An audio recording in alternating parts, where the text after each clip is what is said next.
live with Tez P in the place to be. You hear me? Let's go. I'm here with OG Giggity, man. Yeah. Big fact. Terrance G. Williams. I'm in the building, baby. Man, look. So, Mr. Williams, man, I wanna know what the '90s was like for you. I mean, yeah, I done seen just about every interview you done. Mm-hmm. So I know, you feel me? The '90s was up and down. I'm gonna be honest with you. Like a lot of people like to talk about their good thing, but I had bad too, cause I've been hit up in '91, '94, and '96. I've been shot, stabbed in '94. You know, so my '90s. You know, like I say, we always dwell on the good stuff, but like I done had some bad run-ins too, man, in the '90s, man. Okay. Yeah, the '90s. Okay, so look, so when you was wilding, did your mama know you was wilding? Of course, because every time I don't know if y'all parents today do this, but our parents back then would be like, "Oh boy, you better stay out of trouble because you go to jail, I ain't coming down step." And the minute you go to jail, we called it my mama. They got me like, "Well, where you at?" And you know they trying to see if they could get you out of jail, bond you out, or put money on your books. So my mother was always there for me. And she gonna go. She gonna go for you. Bro, listen, I had juvenile life in 1990, March of 1990. My mother was there. I broke out. She there for me. I went to state jail. She there for me. I went and did my time. She there for me. Life in the Fed. Rain the whole bid for me. Mama loves there. Oh, shout out to mama, man. Shout out to mama. Yeah, bro, the whole bid. Yeah, every my mother been there. She never threatened you like, well, I'm done. I ain't coming back down here. None of that. She used to get jealous when I said have certain people do stuff for me. Oh, I could have did that. Oh, yo, you got her. Yeah, mama, chill out. Let me let somebody else do something now. Sit down. Now, my mother have always been there for me. Now, she ain't agree with a lot of stuff I did, but when I get in trouble, she don't turn her back on me. And she's standing on it. That's a fact. See? I'm talking about sending me money. Like, you know, you might call home. This is like doing my statement. Mama said, boy, I don't got no money. Then she said, I'm like, well, I thought she had no money. What? Ah, she made it happen, though. Big fact. Come and visit, like, and then not only for me, I got a brother on her, an older brother on her side. When he was doing time, she was there for him. So how many kids your mama got? 3. 3. Mm-hmm. And what is it? 2 brothers? Right, 2 brothers. Man, I wish I had a sister growing up, bro. No, you don't. Yeah, I had an older sister, boy. Let me tell you why. See, I don't know why you, but let me tell you why I wish I had one. For one, my mother used to make us take weeks washing the dishes. Yeah. You know, so it so happened every time my time to wash the dishes, it was a holiday. Oh. So you know, all the pots and pan, I got to do it. You got to do everything. Yeah, I'd be so bad. So I wish I had a sister. It be times like, you know, you got a sister, her little friend won't come sleep over. Oh, yeah. You see what I'm saying? That's how I got my first one. Yeah. So, but I had a lot of female cousins, but yeah, sometimes I wish I did have a sister, but I'm happy with God gave my mother to. Right. How your brothers doing? Good, all of them good. When I go down into the city, that's where I go hang out with. They still in the NO? Yeah. Look, how often you go down there? Every month. You see it and it's changed? Yeah, tremendously, yes. When I leave here, I'm driving to NO. Oh, man, that's a drive. Yeah, that's a drive. Bro, listen, I drove here, so I got the hotel. Then tomorrow, go with Charleston White got the comedy show. Yeah. And then we going to smash out, go to the NO. Look, shout out Charleston White. Yeah, Look, yeah. Facts. So when y'all been, what was it? It was just instant, huh? Like y'all been partners. Yeah, like because when I first got out, Charleston White has always supported me. Always, you know, invited me to go places, invited me to do stuff. They always been there for me, bro. For sure. Yeah. Okay, so you was spending forever, man. Was you in school? I love school. You did. What was your favorite subject? Math. Numbers. Math, yes, math was my favorite subject.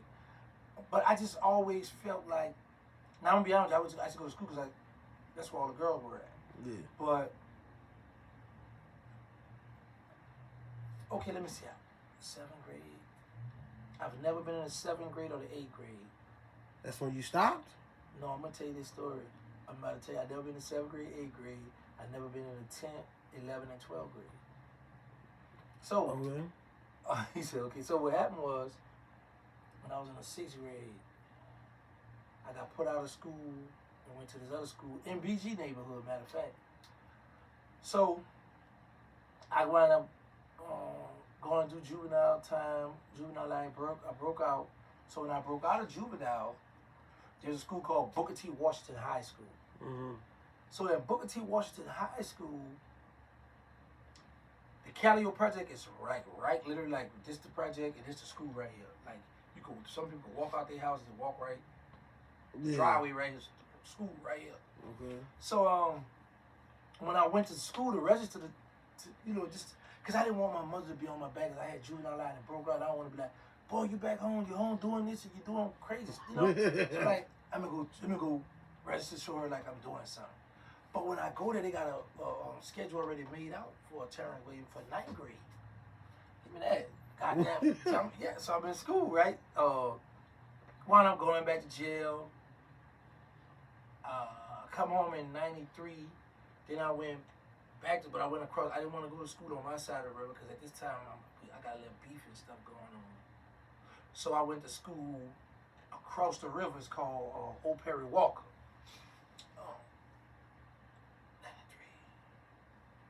94, then I started getting in trouble. 94 was a rough year for me. Cause I come home in 93, went register for school. 94, I got locked up January for intimidating a witness. February for homicide. Got out in May, got stabbed in my chest in June. I got shot up in July. Go back to jail for murder in August. Got out January of 95 on probation bond. I go across the river, get this 45 from my little cousin.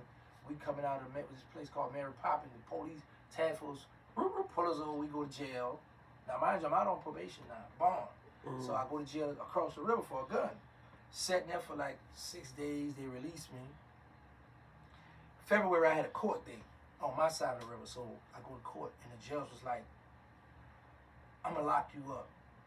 He said, because you've been getting in too much trouble. No. Let me back up. I went to court first, and the judge told me he was going to lock me up because I was getting in too much trouble. So he said, go sign that paper. I'm going to set your court date for February the 16th, something like that. Like, sign the paper, and they about to release me right now? He said, come back tomorrow, turn yourself in. Man, I went to that project, packed all my stuff, and shot down to me. Yeah, but turn myself in. Yeah, it's over with. It's over with. But you got to catch me when you catch me. So, then I went across the river, got caught with the gun. So I missed the court date anyway. No, I'm not. I hadn't had a court date yet. So I got caught with the gun. They let me out again. So that's when I went to court.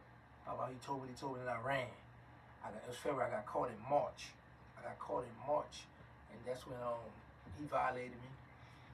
I'm thinking I was going to get 10 years suspended sentence because I had a attempted murder charge. They had dropped down the aggravated battery. Gave me 10 years suspended sentence, 5-year probation. But he wound up giving me the 5-year probation with time credit served. So mind you how it was back then. I don't know if it's like this now, but first we used to do 50% of our time. Secondly, by me being on probation, every time I went to jail for the murders and all that, they gave me time credit served for that, all that. So happened, by the time when he sends me to the 5-year probation, I only had to do 11 months.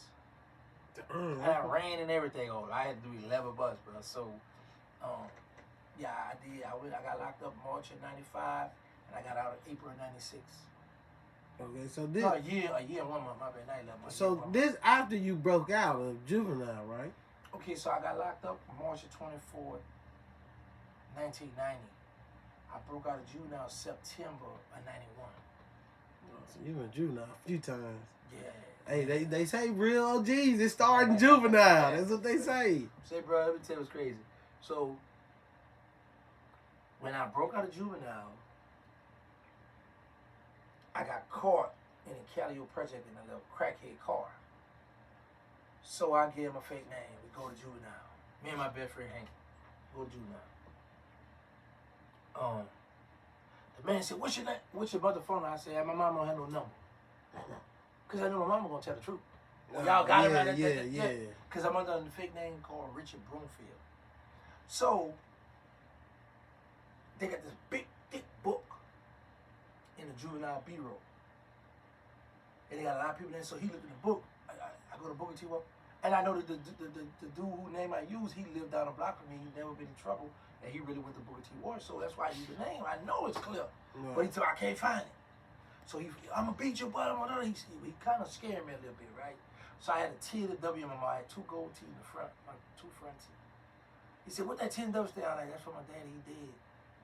So he moved me out the cell and put me in a different cell for my best friend. And he asked, "What's his name?" He like, "Told you."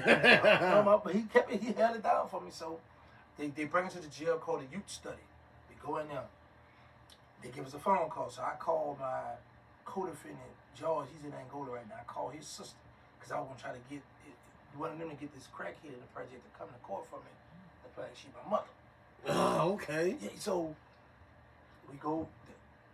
I guess she couldn't catch it, because the man sitting right here all in my mouth, and I didn't want to say, "Hey man, tell the lady come to court." So I was like, I hung up.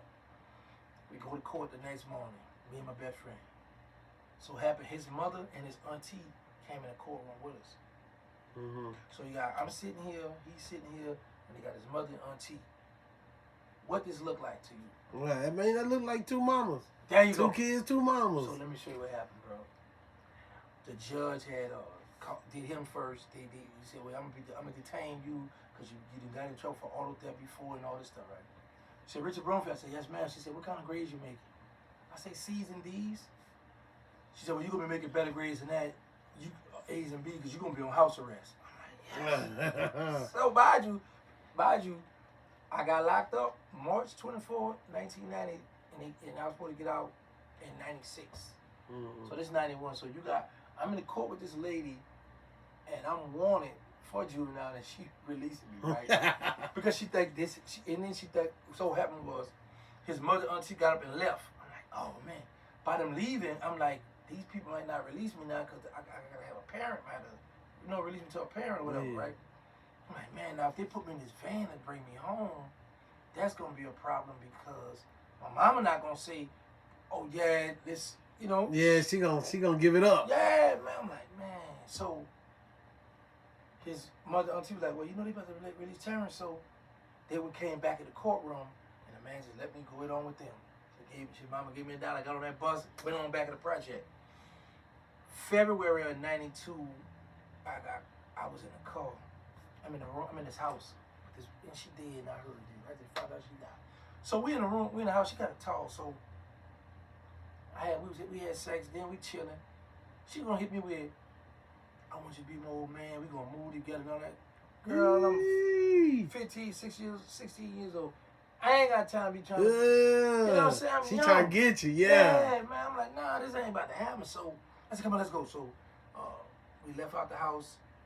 I saw 2 of my partners in a room. Man, I flagged them down, jumped in the car with them. We go on Willow Street, right where I lived at. And the police pulled us over. I don't know why I ain't run. It was a fat cop too. I don't know why I ain't run, bro. So he just pat me down, found the gun, and now my partner's going crazy. They like, "Oh, man, I just got out of jail. I'm on parole. I'm like, man, I'm gonna take the charge. I'm like, that's my gun. So the man say, "Well, what you got?" I said, "Crackhead sold it to me." So my co-defendant now, he outside, him and his sister, the one who phone I called in January. Yeah. He did that because he see the police. He come out. He like, "Give a fake name."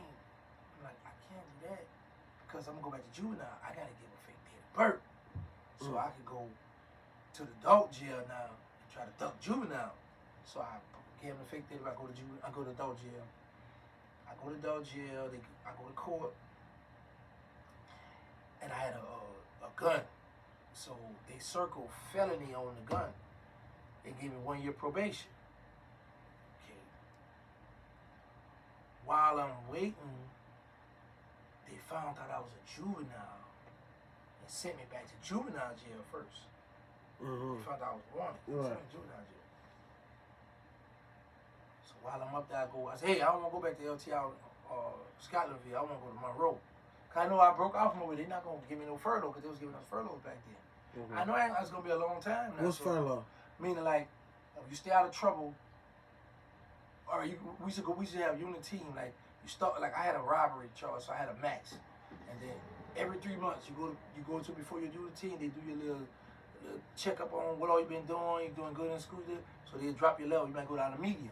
No. Once you get the minimum in or minimum out, now a furlough is on Friday you get to go home. Oh, okay. Friday, Saturday, you gotta come back Sunday. Yeah, okay. You know what I'm saying? So I go to Monroe. I get in there.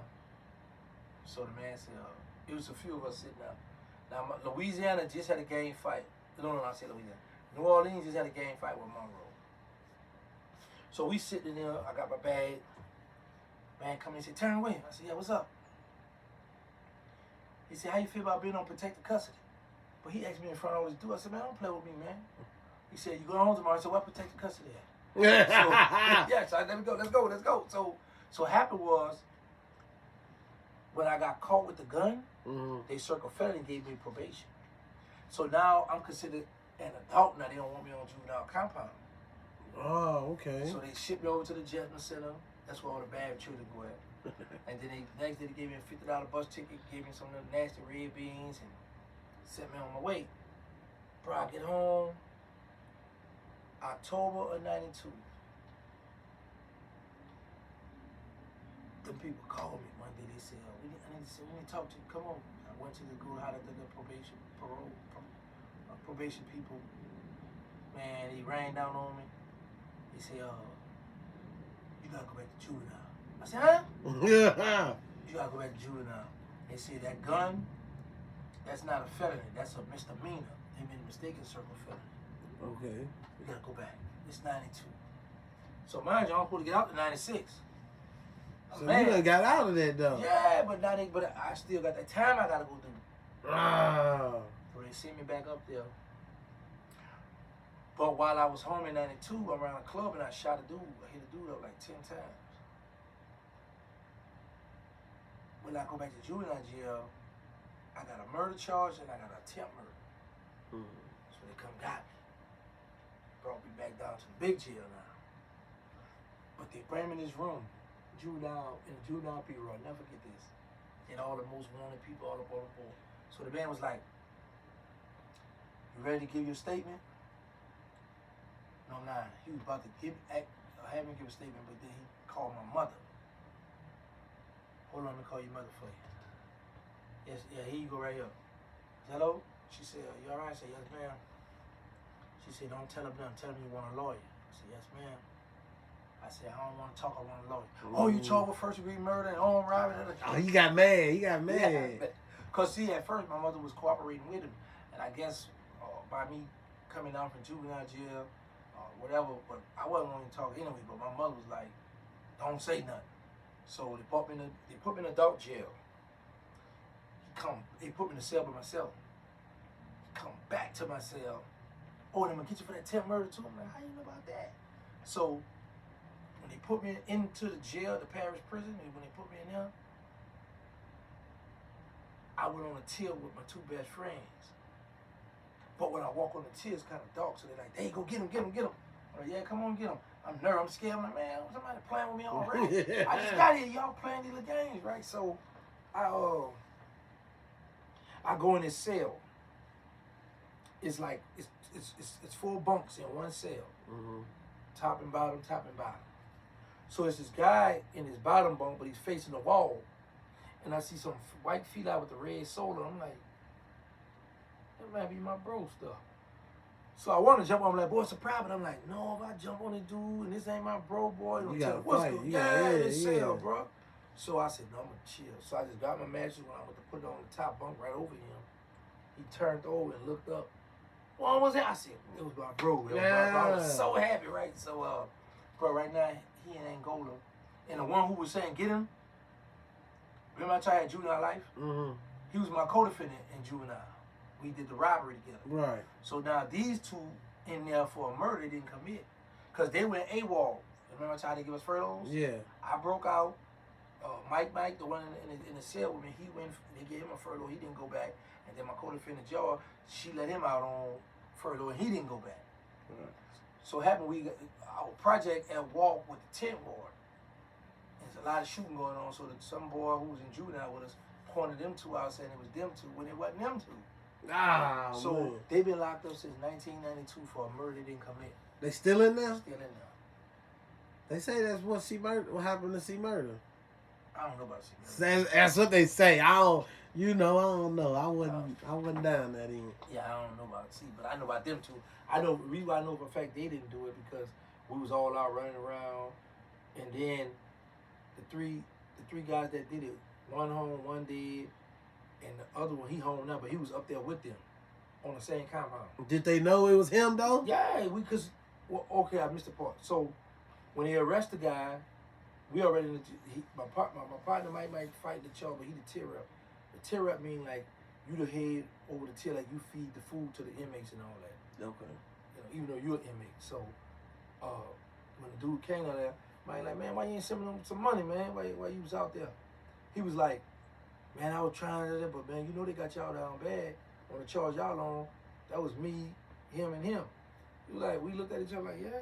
So ain't nothing Mike could do. So, they went to trial, they got found guilty. So now the same guy who told him that he did the murder, he on another murder charge. He gets found guilty, he get life. So while they all doing life, they like, man, why don't you take your charge, man? You the one did it. Tell the people you did it. Free us, man. That wasn't, that wasn't. Like, man, if I, because he had a good point. Cause think about it. He like, if I take that charge, I'm gonna be stuck with that life sentence. And if I beat my regular charge that I'm on, then I'm gonna be stuck with this life sentence.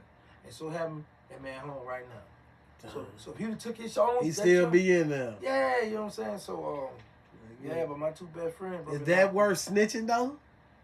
Say it again? Is that worth snitching on? I would have.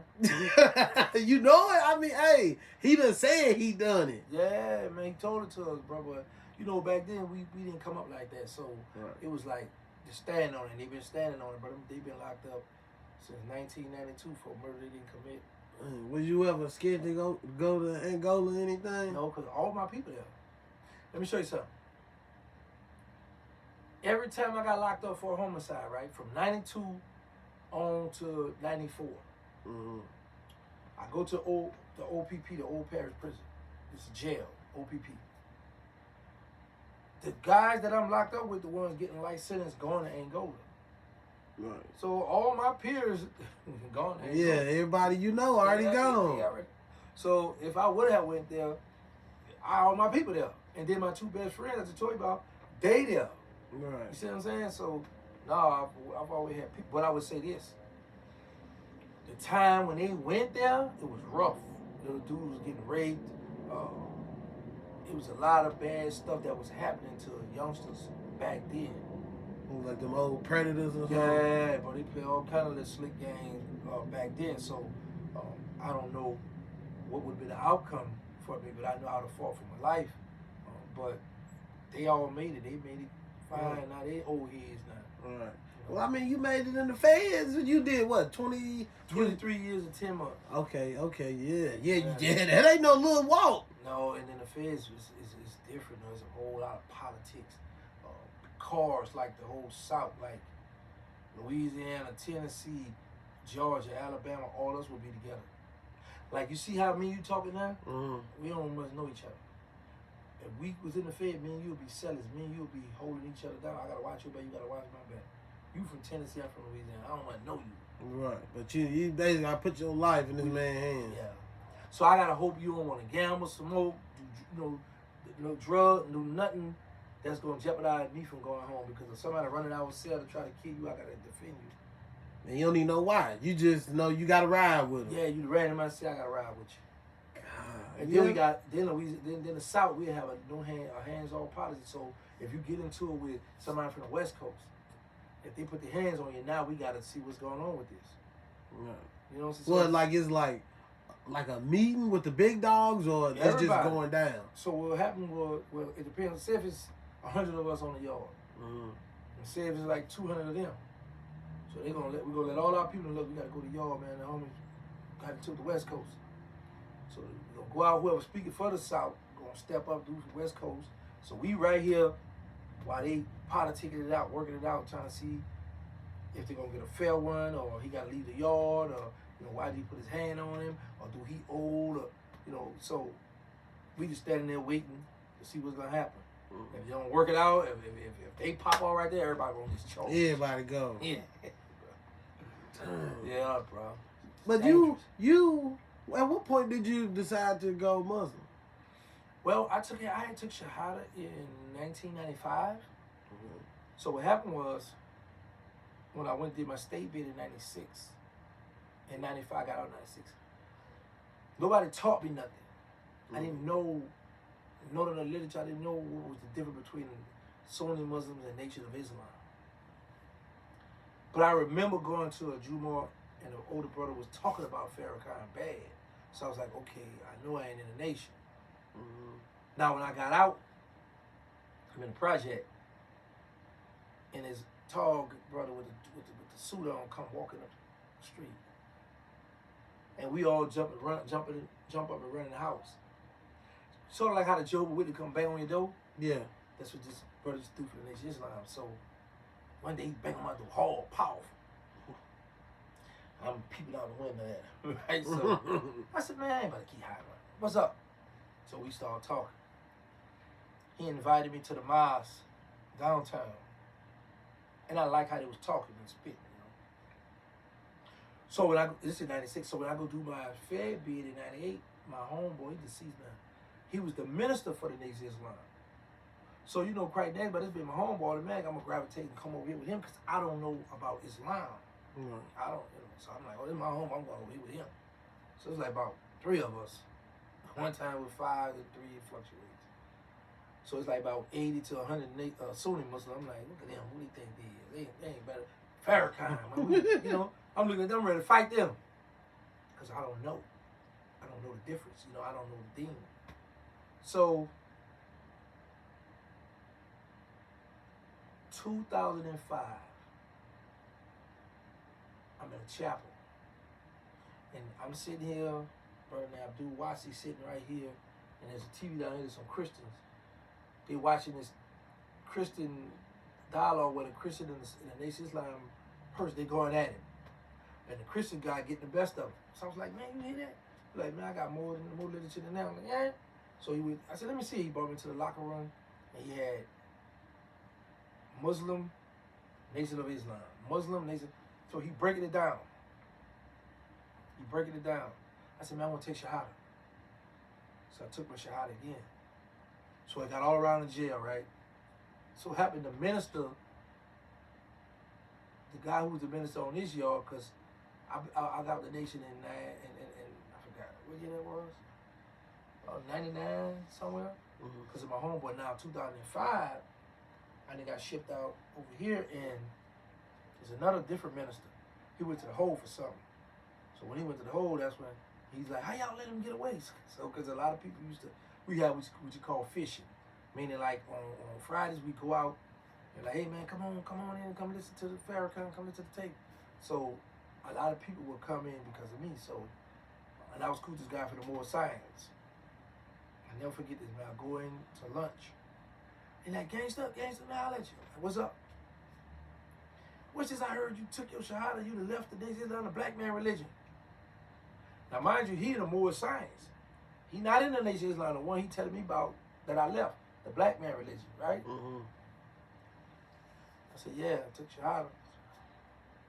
He get mad, man, you confusing. He stormed off. I said, hey. I said, you more science, right? He said, yeah. I said, well, apparently you confused too. And everybody started laughing at him, right? In the little corridor. They started laughing at him. So he hadn't spoke to me no more. This older brother named Tommy from Tampa, he was mad with me. Bro, this 3 years later, they get transferred to another compound. He there. The older brother who was mad with me. Okay. Not the one who I'd say apparently confused. The other one, man, he had a little, he was real tight. The one named Tommy from Tampa. When I got on the compound, I see him with a kufi on and his beard, and I'm like, no. He's like, yeah, man, I took Shahada too. I'm like, wow, you just were mad with me 3 years ago. Yeah, I love you, brother. We hugged. So, August of 2005, when I took my Shahada, I started learning how to speak. I learned the alphabets, learned how to read the Arabic, learned how to write the Arabic.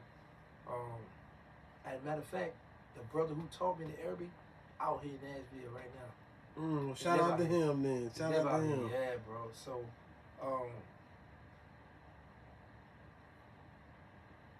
I stopped cussing and I stopped using the N-word.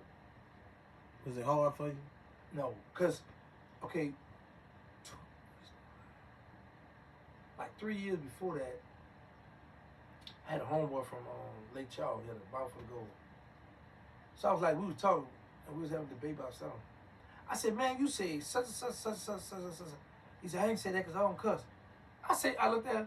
I said, man, every black man with gold in their mouth cuss. No, you do cuss. So I started paying attention because I want to catch him in a lie. And he really didn't cuss. I said, I want to try that.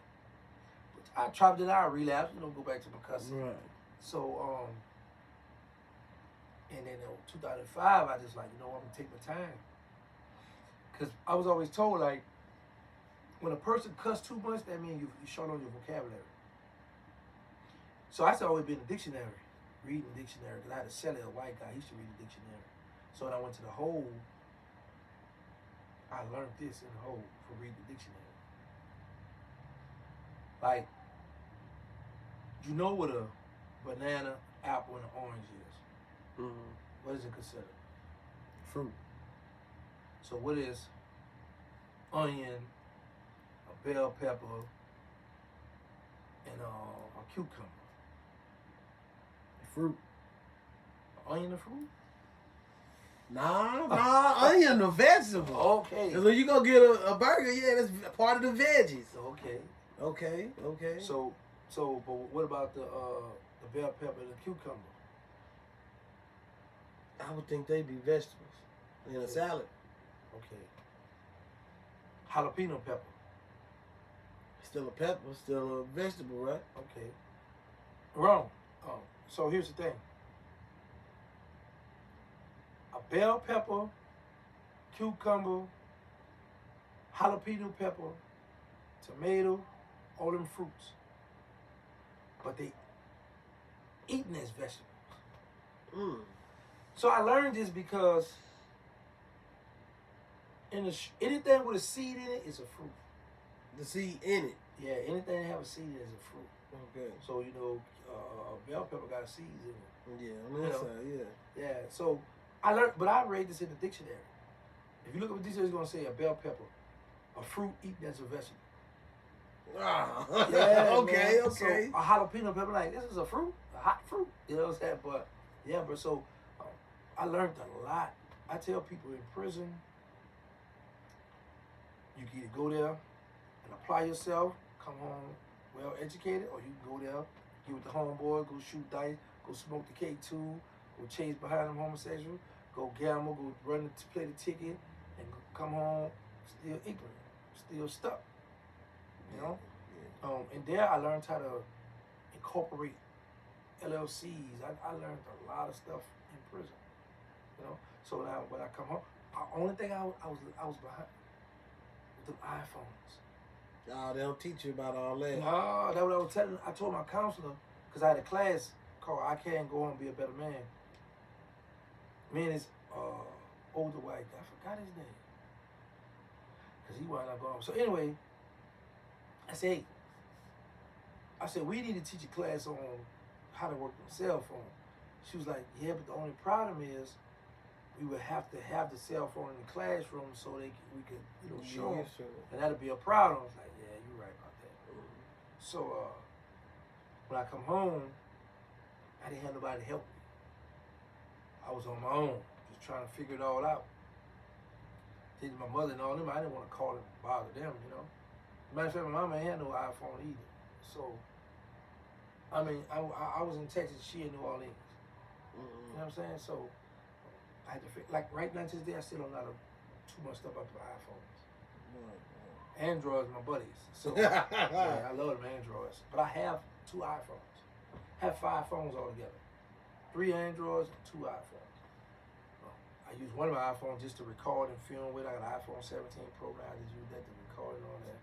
My other iPhone I used to use when I want to see the girls and people on FaceTime. Call, let me see how you look. Let me see it. But my Androids and all them the phone I'm good. I can GPS, social media, everything with them. Well, you still working on the GPS. Yeah. You see what I'm saying? Yeah, because I seen it from early. I seen it. Yeah. But okay, so I tried to get one of my nephews here, cause I figured why not talk to a guy who been there, done it, went the road you going. He jammed up right now. He couldn't make it. But how old is he? He'll be 16 this Oh summer. man, yeah, he need to be. Yeah, baby on the way. Man, he need to be. He on the road, man. I've been telling him, man, but his mama, she was his friend. She wasn't his mama. I tell people that all the time. Like, I understand, like, you young and you have a child, so y'all about to be in the same club, y'all be doing stuff. So this female I'm real tight with, her and I had a debate about the same thing. She's like, yeah, she said, yeah, I'm going to be my daughter's friend, and that way she going to tell me the truth, and I can school about the little boy. I say, let me explain it to you. Your daughter not always, never going to tell you everything, because they got that peer pressure. When they go to school, and they see their little female friends sneaking out or in the hallway or behind the bleachers or wherever they at, kissing and rolling, she gonna do that. She had allowed her daughter, 15 years old, to have a boyfriend, but she the supervisor in the house. I said, I didn't agree with that because you really helping her. You showing her like, okay. This okay. Yeah, you know what I'm saying? Because eventually they gonna want to hump and roll. When you walk off, you can't always watch him. That's what I told her, bro. So me and her, we had a full-fledged debate about this. But when I tell the mothers, like, when you become your child friend, that's when they go left. Because they're going to be looking like cussing and disrespectful. They ain't really trying to hear and what my you mama don't care. Yeah, pretty much. That's the problem, bro. How old is his mother? I'm 31. She finna be 33. Yeah, so that, yeah. She gonna be a 33-year-old granny. I've been on her. Yeah. But that ain't cool. I mean, she made my mama a granny. My mama was like 35, 36. So, she repeating the cycle. Yeah. Repeating it, man. Yeah. But I mean, the good thing is this here. First thing you pray that the child come out healthy. The next thing you want to say, okay, can we afford to take care of the child? You know what I'm saying? So that's what they need to be getting prepared for. We got to get ready to take care of this baby. He's 16. He need to go get him a job. Yes. Yeah, it ain't hit him, man. He's still hanging out with the guys. Let me show you something. That's why I wish he was here because of this. I had talked to some youngsters in Formerville, Louisiana, and one of them, he was very, very, very protective of his mother, and a lot of youngsters are. Mm-hmm. Don't play with my mom, don't say to my mom, they be ready to spin on you, hit you with that switch. Mm. So I always tell them youngsters, and I'm speaking to him because he's gonna look at this. So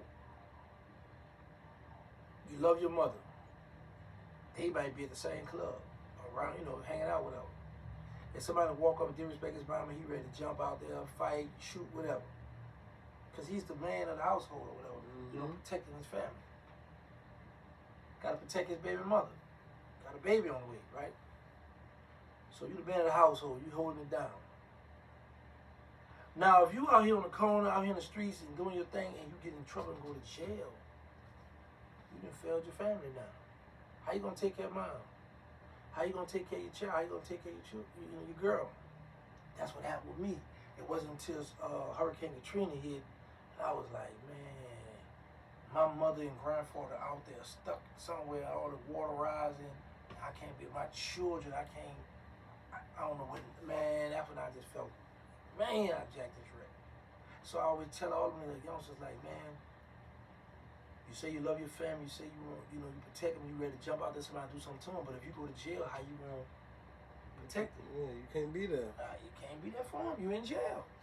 So how many kids you had when you went to the Fed? 10. When you went in? Yes, 10. And now I got 11 now. Little baby boy. Yes. Okay, how that feel? Very good. I would say this, it's a little disappointing because I thought that I was gonna be able to get him and raise him, bring him to school and do all that. His mom had other plans. I go see him, I go visit him. Right. But we don't have no drama. That's number one. He's very well taken care of. But I would love to see him more. Right. That's the only Did problem. you have any drama with any of them? No. No? No. Okay, 10 kids, how many moms? 8. And no drama out of none of them. No. Because here's the thing. Whenever it was one of them birthday, I bought clothes for all of them. Because you know how females be, look at that dirty, that baby dirty, got that baby out here with that ugly. You still talk about my child. Right. So all my baby mothers, whenever it's my birthday, everybody always come together and support one another. But you gonna always whisper, oh, if the baby clothes not right. Yeah. Girl, look how she cheap. So I always was the one that bought all my children. I took care of all my children from prison. Okay. Took care of my children from prison, bro. So, and it's crazy. Me, all my children, mother, are cool. We all cool. Like, you know, they got their husbands and boyfriends or whatever living their life, but we got a respect for one another. Like, we don't got no drama, no beef, none of that. It was always cool. And G, you still spin the bin if you wanted to. You know, I'm a good looking old Yeah, man. keep it playing. Man, come on, bro. You know, I'm a people champ, bro. You know, so of course. Yeah, man. But I wouldn't disrespect or play with none of them. Because of that, I look at it as too many women out there for me to get caught up or get the beefing behind your wife or your girlfriend or somebody you living with. Yeah, there's too many women out there. Man, people die every day over there. Man, that's one of the things I said I was gonna never do. Get into with a dude behind a woman. Man, the women outnumber us because the dudes dead or in jail. Yeah. Man, so many. That's why when Charles White have certain things, I like to go because I know it's gonna be a movie. Like every comedy show this man have, it's always some female trying to come back and holler. For sure. I already know. Hey, look, I just, man, I watch the video, so I peep game, I see it, and I know a player when I see one. Big facts. So it got to come to a point where you got to know how to control it, right? Or when to say no, or nah, I'm good, I'm gonna chill tonight. Cause boy, it's some out here grimy, boy. You have somebody out here go get him, bruh. Or here in this hotel, or if you doze or you fall asleep, she open the door, let him come in there. Or if you fall asleep, she might steal your money, your credit card or something. Oh, we wake up, she gone, everything gone. Oh, man. Yeah, that'd be bad. Yeah, bro. Okay, so you and your baby moms, were you like with them, like serious, or y'all just humping, kicking it? There you go. And Number two. It is Number what 2 it for is. 1,000. I was young. For sure. I was a teenager. I went to the feds at 23. So with 10 of them yeah, behind man. you. So, and I ain't gonna lie, one thing I do respect about my children, mother, bro, they all made sure I saw my children. They all made sure I could talk to my children. I got pictures. They never let their relationship get in the way of me seeing my children. Yeah. All like at 8, 9 years old, my daughters had cell phones, so I could call straight to them and talk to them. So they wasn't standing in between, trying to block it or nothing. No, bro. Like, sometimes when a dude go to jail, his baby mother get in a relationship and she be so stuck into the relationship, you forget about him, and she don't worry about if the child go see him. She don't care if he could call or talk, because she got in a different relationship, and the dude might be taking her through there. Yeah. So she gotta focus over there, and sometimes they lose focus. Whereas with mine, man, they was like, "Oh, you going to see her? All right, bring him, or bring her." So I tilt my hat to all of them, bro, because they always showed me that love, that respect. I was able to see my children. I was able to talk to them, and that was very important for me. And you still got that relationship with your kids now? Yes, man. Listen, you gotta keep back. They all grown. Right. That's why I'm asking. They gonna be parents, and all that. Right. And some of them have children. I got like about 16, 17 grandchildren. So you OG granddaddy. Yeah. Man, yeah. So, let me tell you something a lot of people don't know. Last year's Super Bowl, that logo, my daughter hand-stitched that logo.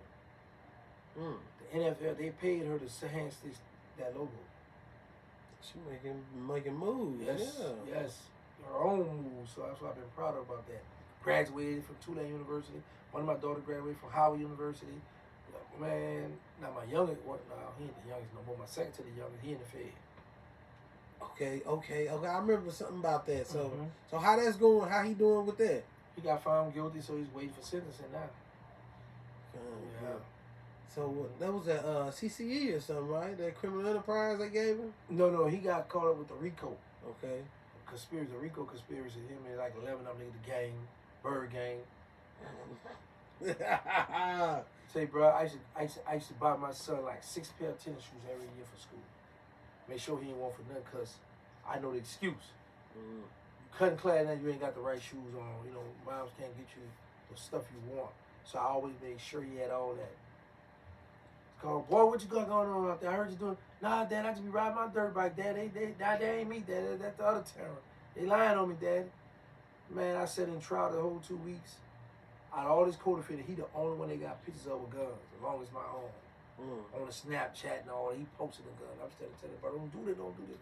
Daddy, I don't be doing that. And all the while he was doing everything he was telling he didn't do.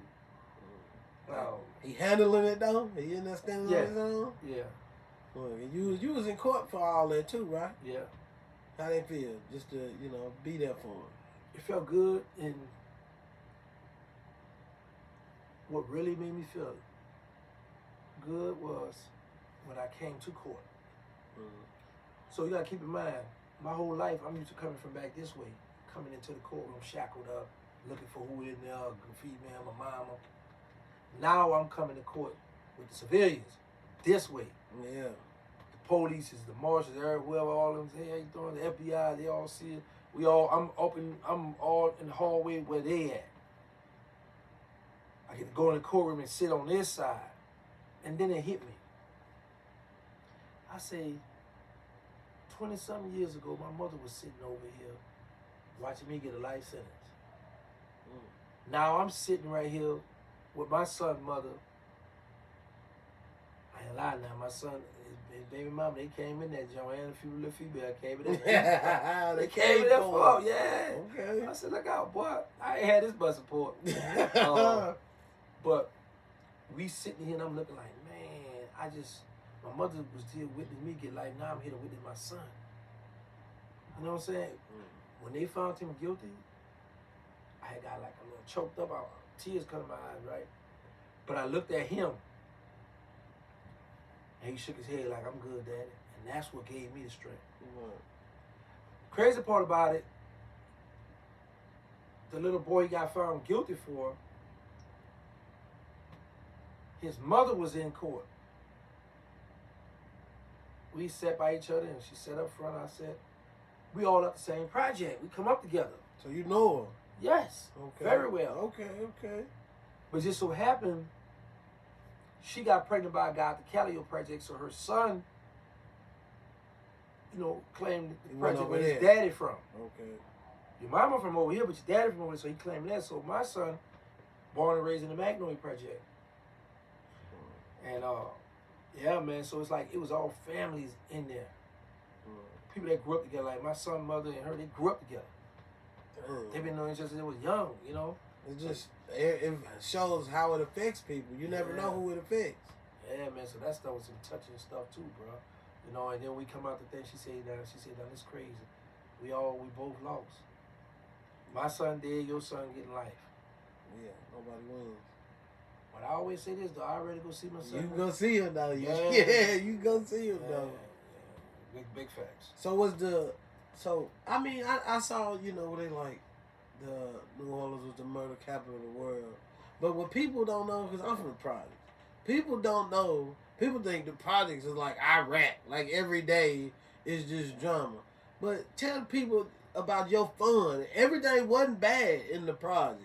No, you got to keep on. We got block parties. Yeah. You know what I'm saying? You in the courtyard. You trying to creep out old girl house. You trying to do certain stuff. So it's always gonna be fun. It's always gonna be so fun. You trying to sell drugs. You trying to get some money.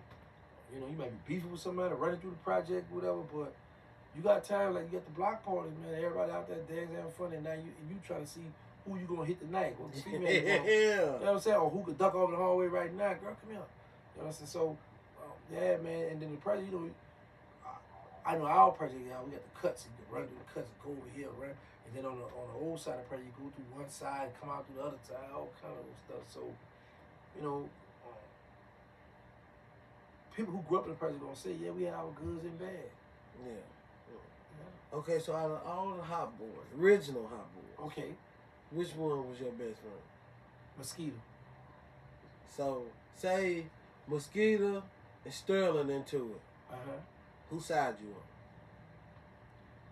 None of them. Stay out of it. Yeah, because even though me and Mosquito come up together, Sterling and I had built a bond. So I learned when you take sides, sometimes you take the wrong side. Just because me and you grew up in the sandbox together and then me and the next person grew up as a teenager, don't mean that if them two get into it, if I take you and say don't mean you might cross me down the line or something. This one mine was a thorough one, but my thing is, if me and you grew up in the sandbox together, and then me and him, we met in high school, and now we in our early 20s doing dirt together, and we all robbing, killing, whatever. We all brothers, so I'm not gonna get in that. Only way I would step in if his weapons drawn. Now you're going too far. But just all in a fight, nah, yeah. So how often did that happen between y'all? Never. Stay close. We made rules. Say for instance, if I brought a known freak from Nashville to your podcast place, right? And you know for a fact she a slutter freak, you know the homies didn't slut her out, right? And then you be like, Dance, what's up, man? Let me, you know I know she a freak, let me hit her. I'm like, nah, bro. Just because all them hit her over there on the other side, I don't want you to mess with her. Because what happens is, if I bring her over here and then you hit, she might start liking you more. And I might like her for a certain reason, certain stuff she might do. I might be like, man, she gets some good dong. Or, man, you know, whatever. So, if you step in, you might pipe it out better than me, and now she coming back there for you. Now, she don't want to give me nothing because she crazy about you. Now, I'm mad. So now, when it's time for me and you to go hit, how y'all say now, the drills, or go do something, now I'm in my feeling thinking about those girls, so something could go wrong. So we had this thing was, if we brought a female in the hood, what's up, is get how you live? If I say yeah, they shoot you'll go at them. Fair game. Fair game. But if I'm like, nah, they stand down because, bro, it was too many females. It was crackheads. There's too much vagina to get into it with your brother behind that one female. So we never done that. Really? Now, Mosquito hit one of my bros. I was mad. I ain't tell him or her. But you knew about it. He told me. He had the nerve to run out the house, from out the apartment, out the project. Okay, this Willow. My mother stayed right down here on the end.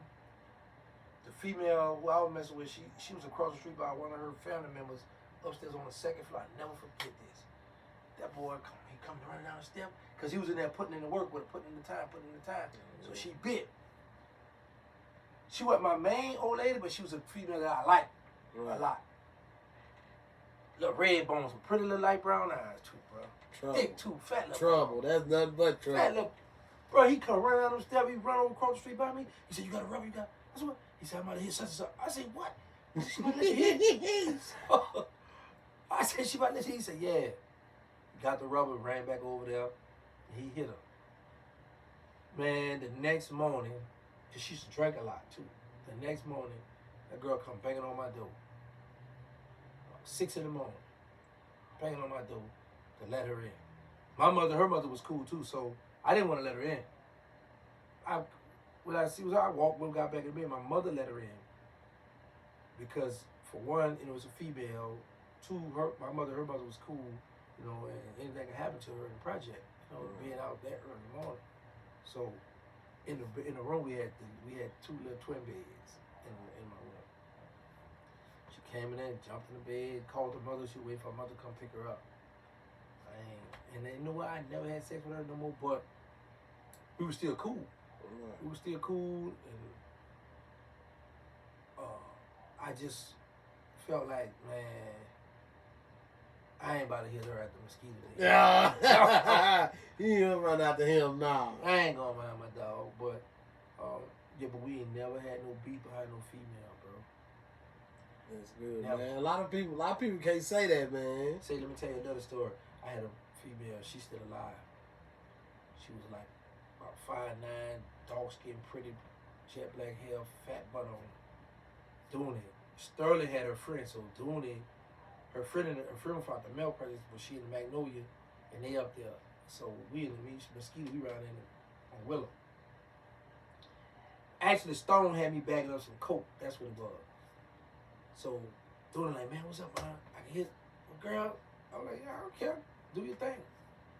But I didn't really mean that. Let me show you something. But I would say this here, one night, me, OG, you familiar with OG Booby Black? Okay, yeah. One night, me, him, and the girl I'm talking about slept in the same bed. So, like, I'm in the bed, she right here, and he another man, come in here. He got the bed, he got on that end, so we had, like, she was in the middle, but we didn't do nothing. So I was like, man, go ahead, she a freak, right? So right after that, Dooney up there, he in the house with him. I'm like, I wonder if she gonna let Dooney hit him. Now, mind you, because she was crazy about me. But she snuck and had sex with one of my people, with Killer Stone. Okay. When I had to go to jail for the murder, she's come around and he called and hit her in the hallway. Stone, boy, he was a beast, bro. Them girls crazy about him. Big old tall, youngster, nice side, got the nice car, selling all the coke in the party, got all the money. You know what I'm saying? So yeah. That was crazy about him, bro. So Stone had hit him. But she ain't get doing it that night, but he was in there on her though. He tried. He tried, yeah. But but we never let a female get between us. Now there's been times I've been hating and jealous that they got this girl. Man, I got her right. She ain't paying me no attention. She ain't, been them times, but like sneaking behind each other back and having sex with a girl you crazy about or you in love with and you don't know and you right here, she right here playing in your face and you my boy and I'm hitting your brother. We ain't do that goofy stuff. Like Mosquito, he put down, he come to me. He come to me, you got a rubber? Why would you? I'm about to hit something. What? You know what I'm saying? Did you give him the rubber though? Yeah. Look, that's real. That's real. Yeah. Look out for him. I was mad because that night I ain't getting nothing. I'm just at home. I come out on my porch. I can look right across the street over there. Dead at house. I'm like, man, he in there hit my bro. He already done about it. He already done about it. He left. And then she come banging on my door, girl. But yeah, bro. So we had, man, that's crazy, bro. Did any of the original Hot Boys have kids besides you? Yeah, all of them. All of them? Yeah. You still hear from them every now and then? Yeah. Shorties? Yeah. I don't hear from Dooney's daughter. Dooney had a daughter. Dooney have a daughter. Sterling got it. Man. Sterling got Lil Sterling, another Sterling, Big Sterling, and a daughter, Anara. He had 4 children, right? The middle Sterling. His mother had passed away. Like a hole in her heart. I'm like, man, his dad and mama gone. So he grew up without his parents. But I shout out to, man, I forgot her name, bro. Her sister took care of them boys, though. So they be hitting me up sometime on Instagram and stuff. Right. Yeah, they hit me up. But Mosquito, 2 daughters and a son. Oh boy, them boys was on fire out there. Yeah. 2 daughters and a son. Actually, Mosquito, oldest daughter, mother just passed away a few months ago. Yeah. His son, LeJohn, mother passed away. I be like, man, that's why I cherish my mother, and I try to make sure she's comfortable as possible while she's still on this earth. Because you got children lost their mother when they were babies and teenagers. Yeah. And I'm a grown man old head and still got my mama. Man, look, made it through the feds and mama's still there. That's what I prayed for, bro. I said, I pray that I get out here healthy and alive, and I pray that I get out here with my mother still alive. Got out there, my brother them drove my mom up to Texas. That lady ain't go back since. Well, she go back and visit, but she live with me. Look, that's what's up. You made it out to take care of them. Yeah, bro. That's why I be like, man. So, like, when I have dull moments, like, you know, you always want more and more, want stuff, right? So when I have moments, certain little moments when I feel like things ain't going right for me, or I don't have the money I want, I'm not where I want to be financially, or the houses I want to buy, all this stuff, I think about God bless me to still see my mother. Right. And I be like, you know what? Whatever God ready for you to have, you're going to get. Other than that, just keep it, trucking. So, been on 4 years. Got 11 months left for supervised release. My co-defendant, all them been on supervised release. I don't, they won't let me off. They was like, because you was too violent and all this old stuff. But I'm like, man, come on, man. I done everything I was supposed to do. I got 9 private. I talked to each other, do all that, but I'm not doing nothing wrong, so I don't mind riding out. Right, because you following the rules, so it don't matter. And they let me travel. Look where I'm at now. Right. I mean, everybody don't do that. Everybody don't, they don't get to do that. So I'm still grateful, man. I'm still grateful. Cause my mama here, man, and I ain't gonna lie, man. Sometimes I take it for granted. I ain't never not had her, so she always there. But Well, we all do that. Like it will be my mama sometimes. She might say something like, "Mama, no." I just go in my room. Man, she tripping. I'm going in here, man. I don't go through all that. So, cause my thing is, I don't want to fuss it, argue with my mother. Right. Now I might tell her when she wrong, Mama, nah, that ain't have this how it went, da da da. And she might look at me all crazy, whatever, or yeah, you right, my bad, or I apologize, whatever. But for the most part, I don't want my mother to go to bed angry with me and she pass away. Or my mother go to bed angry with me and I pass away. Because the first day we go to Sam, we were just mad with each other. We were just beefing and right? So, me and my mom got a good relationship. She just checked on me today. We made it in. She said, "Oh, thanks for the money. I see I had a cash out." I was like, "Oh, this would happen."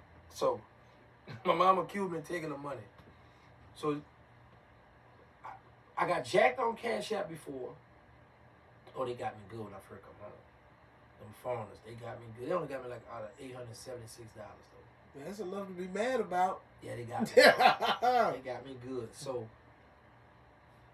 my Cash App, I got a Cash App, whereas they won't let me get a card. So I can receive money and send money out. So when people pay me, sometimes we Cash App. So my mom, she got a Cash App card. My mom about to send you this $500, but I send her like $505. Because I know when you go to that bank, that teller, they're going to charge you $4 to take the money off. Yeah, they're going to charge. So she look at that. "Oh, you took my $6. I said, "Mama, you see, well, I Cash App you $505. I said, "Now the people, they charge this, so, oh man." So she was looking at it, she was serious. She said, "That my money, when you be going, my lift money, boy." So I said, "Mama, I didn't touch your money. I gave you extra, right?" So today I had to do it again. So I said the $510. And I gave her, I said, "You see it?" And I think she had like $390 or something left. I said, "Now you got $390 of my money now on your Cash App." Yeah. So she started laughing. So the day when she checked on me to make sure I made it, and she thanked me for me sending her some money, I said, "Yeah, because I'm still thinking them $6." She said, "Boy, you still on that, them $6? "Yeah, because you accused me." Yeah, I ain't do it. So, but yeah, man, my mother like to go to Walmart, or we go to Winco, because they got a Winco that's just open 24 hours. So we go to Winco like what is it, a gas station? No, it's like a big grocery store. It's like a Walmart. Oh, okay. So yeah, we go there. Before I get ready to hit the road, I'll be like, "Mom, like, I just come from California from doing the Vlad interview." Shout out Vlad. Shout out to Vlad, big facts. I got in 6 in the morning. So mama gonna go to the store, get all the stuff you need to get. So I'm gonna be gone. So she get the bright idea. Well, we might well go down. Let me put on some clothes, boy. So mind you, I just got off the plane 6 in the morning. Now we go to the store, Walmart, I get all her stuff. After I brought her to the store, then now I gotta go get me something to put on. Then I forgot I hadn't told my homie from New Orleans I was gonna interview them, so I had to interview them. Now mind you, I'm tired. Just flew in at 6. But after I did my interview with Vlad, because I was set to stay out there till the 17th, I said, I'm ready to go home. So I found a flight that was leaving at 12:55, so I went turned the rental in, and I went to the airport. Never, I hadn't taken no nap. Got home, did all that, interviewed my homeboys around 11, 12 something. Had to go back and go bring my partner to work. I went to the store, then I come home, took me a nap, got out and prayed.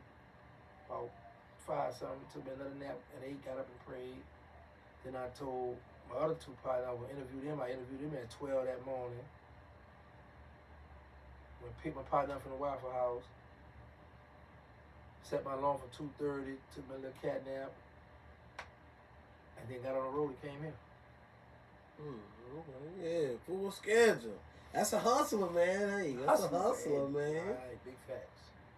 Yeah, you can't spend all your time sleeping. No, I gotta grind where I can grind, bro. I got to grind because you don't get these kind of opportunities.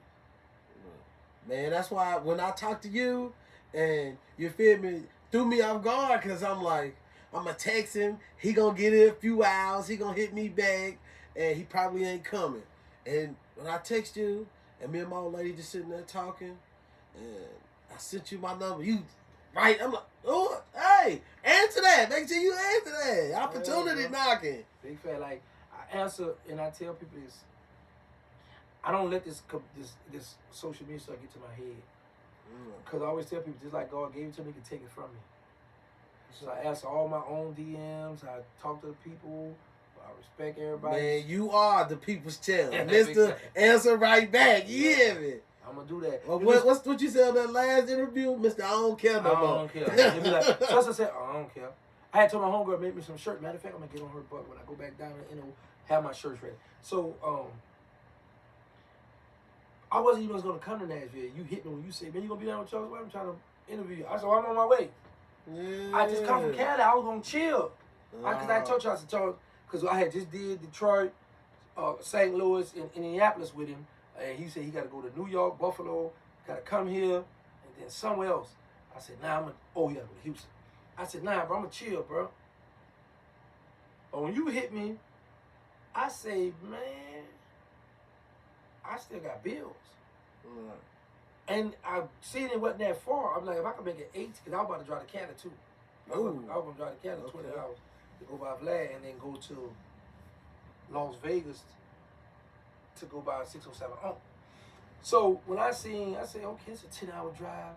I drive to New Orleans all the time, 8 hours. It's just extra 2 hours. I get tired, I pull over. So I did that, got tired. I pulled over at the gas station, took a little hour nap. Then pull off, and then I saw a truck stop. I was supposed to be at 1 something. Then I saw a truck stop. That's how I got at 4 something. I went to the truck stop, pulled over, took me a nap, 2 hours. Then got that energy and got on and made it here. Went to the hotel, showered, prayed. I had to get my salads in. Then I called you.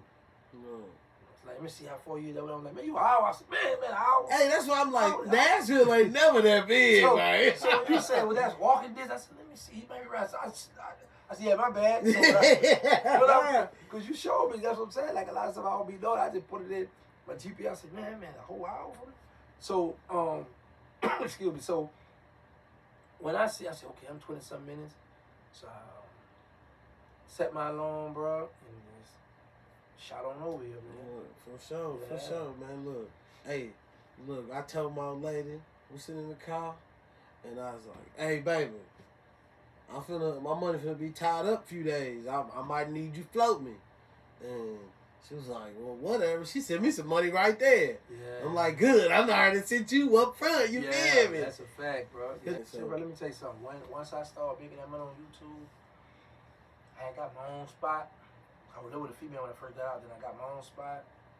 That's when I started. I did a video. I gave a props to all the mothers, single fathers, even the people who live together who have houses, because it takes a lot to keep a house. Not only rent, I'm talking about cleaning supply. My mother drove from New Orleans when I first left that girl house, and she paid $700. I felt bad because she wanted to get me an air mattress. She said, "You want an air mattress?" I said, "What that is?" She pointed at it, right? I said, "I don't want an air mattress." I said, "Give me a sleeping bag." She said, "You want a TV?" I was like, "Nah, Mom, you didn't get enough." When I got home, I still got that picture in my other phone. In the floor, she had the Fabuloso, all of the cleaning supply, all of the other stuff you get for a house in the middle of my living room floor, and I ain't had no furniture in there, just had that in them. I said, "Mom, that's $700? She said, "Yeah, bro." I said, "Man, you gotta spend money, man, to keep your house clean and keep your house, stuff in there." I was like, wow. So now I pay all the bills. My mama ain't paying nothing. Right. Although one thing my mama might pay every now and again is our phone bill, because me and her phone together. So once she paid that a few times. But other than that, like my rent, I pay everything. Yeah, I ain't never. Hey man, I think dudes, man, they kind of goofy, man, arguing with women over bills, man. Say, bro, this woman treat me right, making sure I got some food and making sure I'm happy. Like the girl I had fell out with, she had a job. She used to get paid every other week. She used to get like $2,000 something. So honestly, I never asked her how much her check was, but I knew she was getting a nice, penny. So I was like, okay, I pay the rent, I pay all the light bill, I pay all the bills. When you get your check, that's your spending money. So I don't have to give you no money, because I'm handling all the bills. Yeah. You drive my car, do what you do, I'm paying the car note, got the insurance on that thing, do what you do. Yeah, I did that. So I don't have a problem doing that. But you gotta be cooking. You gotta be. I don't want no pretty, fine woman just laying in the bed thinking no. And you just in there for that free ride. You ain't cooking. You ain't doing nothing. I'm like, I gotta go to McDonald's, Burger King. I gotta get out of there. I've been working. I'm paying all the bill, keeping the roof over your head. You can't cook. Well, look, since you've been trying to learn the phones, you been caught up on the phone yet? No, let me tell you what I don't like about an iPhone. And I got one. I got two of them actually. But that iPhone will get you in trouble. Because you lie and tell your woman you over by mama house and she said drop your location. Or you busted.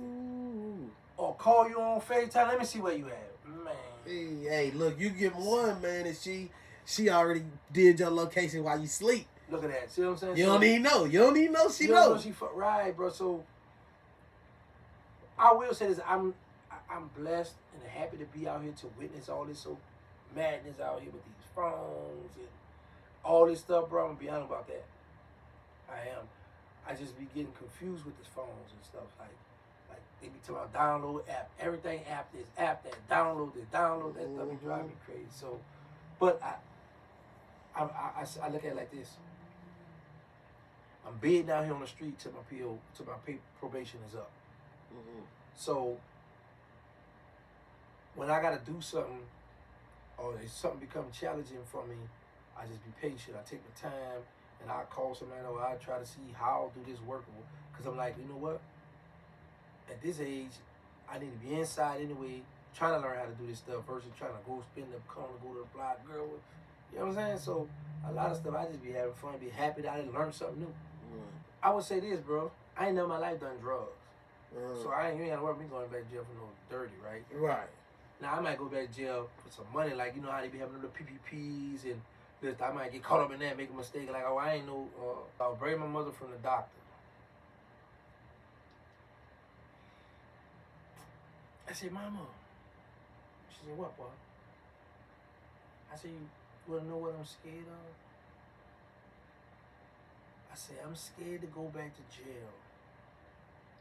And while I'm doing time in jail, the CO come to my cell or whatever, or I get a call over the lobby, Terrance will report to the chapel office. Because in the feds, when you get that call from in your unit or wherever you at, or the CO come tell you if you're on a record or wherever you at, they say, hey, they just hit me over the radio and told me to tell you to report to the chapel. That means somebody done died in your family. When that chapel call for you, that's death to the family. That's something big. So I don't want to be in jail. My mother passed. Yeah, my little brother he in the pen now. He was in there when my granny died. Yeah. Hit him hard. I was in there when my grandfather passed. My grandfather lived to be 102 years old. Ooh. He's coming up. Look, my grandfather come visit me. We'd be sitting there watching the women. I'm like, Daddy, she fine. He's like, yeah, she look good. Yeah. Yes, man. Me and my grandfather was tight. So, yeah, I remember I got that call for the child. My grandfather had passed. So I was like, I don't want to do that with my mother. That's why another reason I try to just stay out the way, stay focused. You know, I know I ain't never going back to selling drugs. That ain't nothing. Like I say, if something happened, if I went to jail behind a misdemeanor. Getting that money, serious. That government money. Let's get something like that. Yeah, that's the only way I'm. Yeah. Other than that, I ain't going. Nah, bro. Like, think about this. Let me show you something. It's 9 o'clock. Mm-hmm. You got grown men that's locked in their cell right now. Locked down, bedtime. We out right now hanging out. They gotta go in their locker to eat some snacks or something, or got their little food warmed it before they lock down, or eating cold food. I can go to any restaurant that's open right now and eat what I want to eat. Yeah. I got a hotel where my window I can see outside. People moving about, moving around and all that. I see cars and all that, bro. Yeah. So those things we took for granted when we was out here the first time. Go to jail, miss all that. Now I'm home. I'm paying attention to all that now.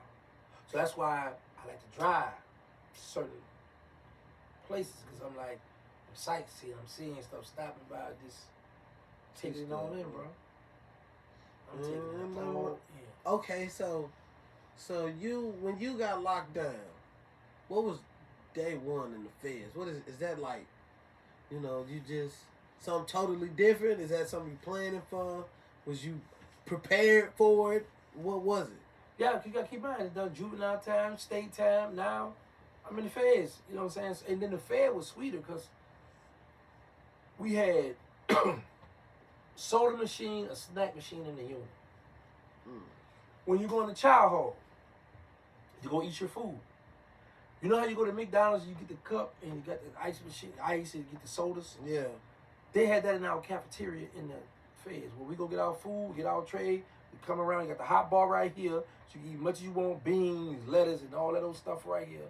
And then right here on the end, like right here, like this the hot bar right here, and then right here on this end right here, you get your cup, get the ice, and you get Coca-Cola or Sprite or something.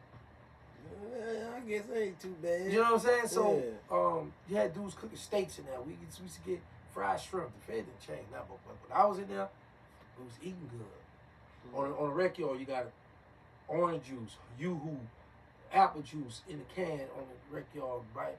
You know, usually man. So, I was good, bro. And then Baby and Slim held me down my whole bid, bro. You still, do y'all conversate in it? No, they mad with me now, but I'm saying, man, look, I'm thinking about you, bro. I love you, and that's it. No, ain't none of that. None of that. You know, them. That's something for some brothers that's just, out the way or whatever. Brothers like them that's, well, I'm gonna say, baby, you're street dude. So you ain't gonna get no street dude to be talking about, bro, I love you, this thing, I feel you. So you gotta pick one. They into it. Baby and Slim into it. I'm going with Slim. I don't care what it is. I don't care if Slim wrong. If he wrong, I'm right. Going with Slim. Yeah. Okay, so he the mastermind. The quiet ones, the smart ones don't talk. He just sit back. That's a fact, bro. Yeah. They getting up there though, ain't that? They in age now, ain't you though? Yeah. Think about it. I'm 51. What's the difference between you and Bird? About 10, 15? No, he about Bird like about 56. Oh, okay. Okay. Yeah, bro. Yeah. And y'all got different daddies. Same daddies, different mamas. Right. Did your mama ever be like, don't stay away from him or nothing like that? My mama loved him. Oh, okay. Now, my mama might still talk, be calling, they call and talk and check with each other. Yeah. But me, I always tell people this: as long as they print money, I'm gonna give you some money. For sure. I don't need them out here. I would love to have them. Right. Make that clear. But I can't force somebody that don't want to hang around and kick it with me. Right. And I'm happy.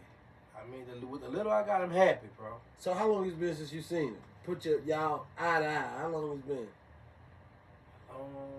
About real talk.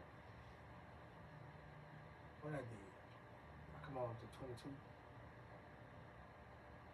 It's 2026. Yeah. Just made another year. 28 years. Ooh. That's a long time, bro. That's a long time. I mean, you talk to him in between there. Yeah, I talked to him, but just me and him, like how me and you sit down kicking it, laughing, and eating a meal playing. Yeah. Well, it's been longer than that. 28 years. See, that's a stretch, man. That's a stretch. That's when you went in. Yeah, March. 98. Yeah. God, well, I was 3 years old. 3 years old, wow. That's crazy, man. 3 years old, now look at you now. I'm getting there, man. Day one daddy, man. Just trying to figure it out with them right beside me. Take your time, bro. Because the good thing you got on your favor, you got a chance to make it right, do what you do with your children, bro.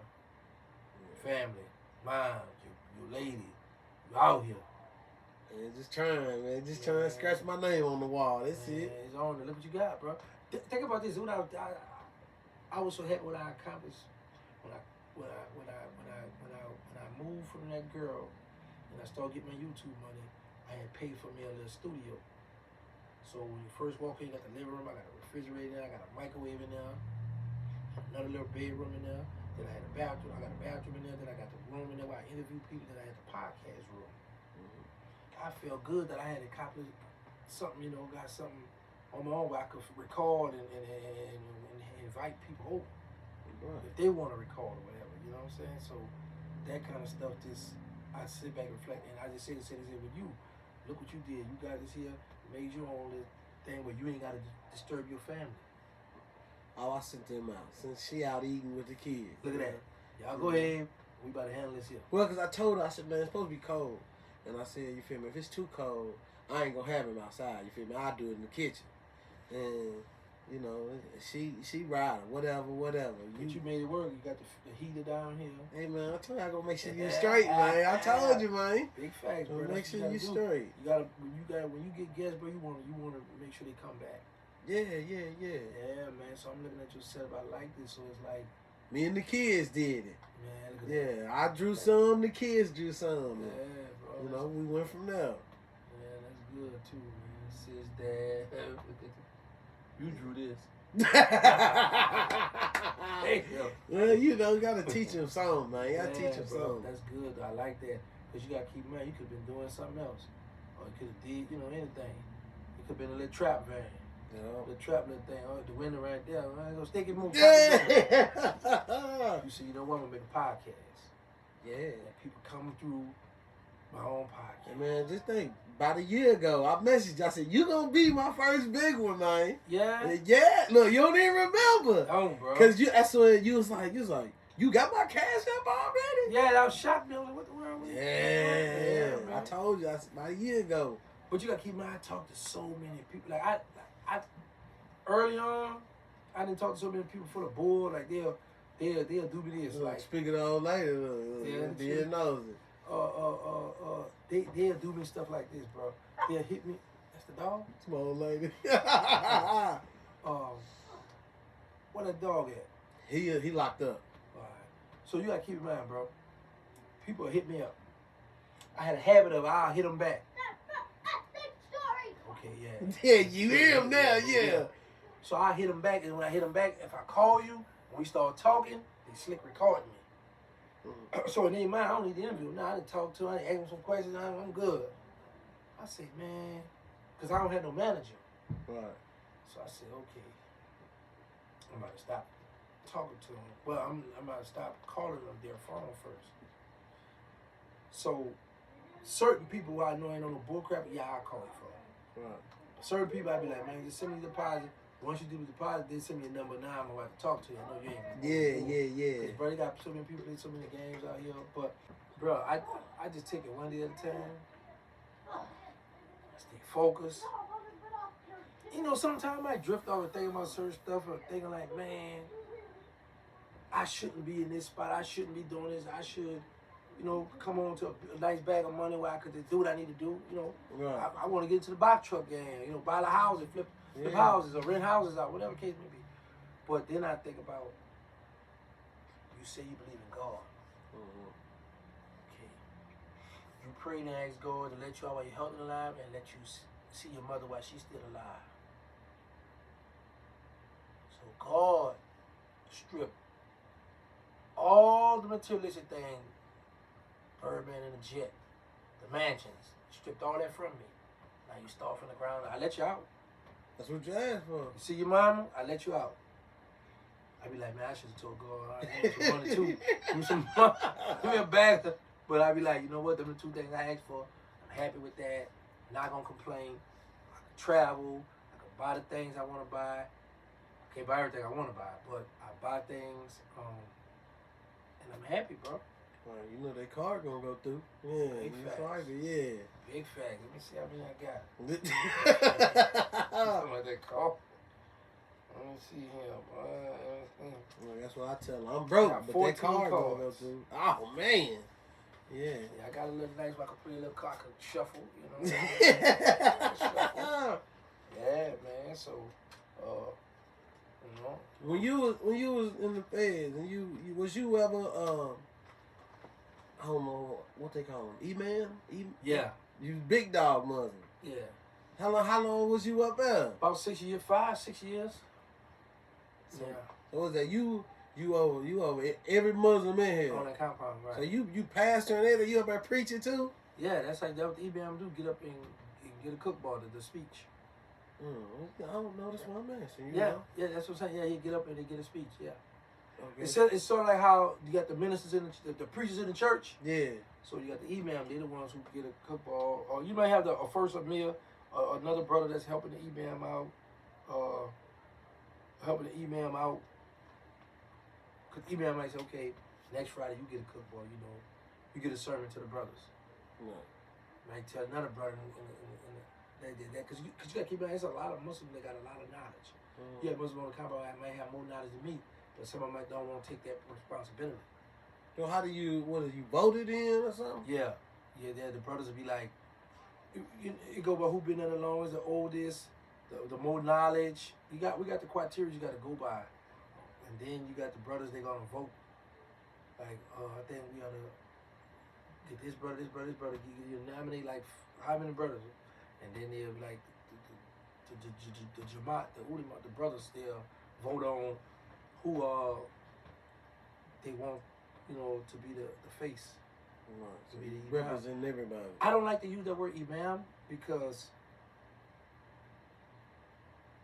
if you haven't went through school and went through the proper studies and a scholar or somebody who taught, who got the right to teach, having written a letter or a cosign or saying, yeah, you really not an imam. But in jail, we just said, you know. Yeah. But So it's the correct term. no, that's the correct term. It's imam in the first Amir. But what I'm saying is, a lot of us in prison, not imam, not really qualified to be imam. Oh, okay. Like, man, I wasn't qualified to be imam, but I had the most knowledge of Islam and the Deen. The best character amongst the brothers that was there.